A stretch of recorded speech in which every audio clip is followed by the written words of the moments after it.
Let alone. Here's my question.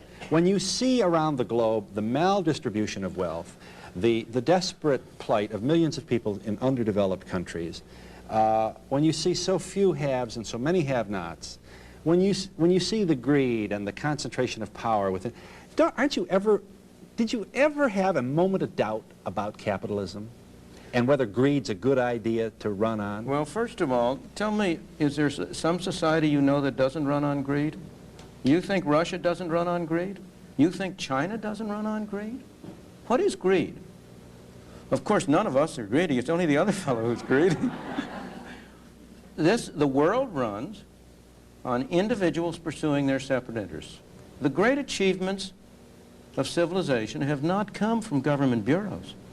Einstein didn't construct his theory under order from a bureaucrat. Henry Ford didn't revolutionize the automobile industry that way.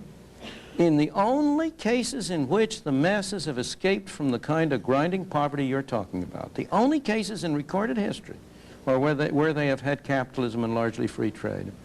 If you want to know where the masses are worst off, it's exactly in the kinds of societies that depart from that.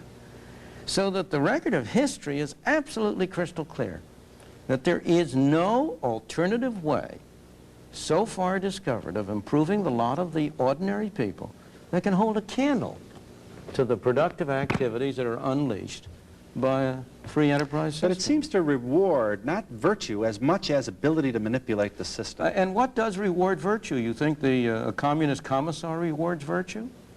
You think a Hitler rewards virtue?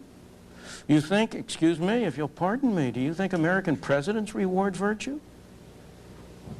Do they choose their appointees on the basis of the virtue of the people appointed or on the basis of their political clout? Is it really true that political self-interest is nobler somehow than economic self-interest?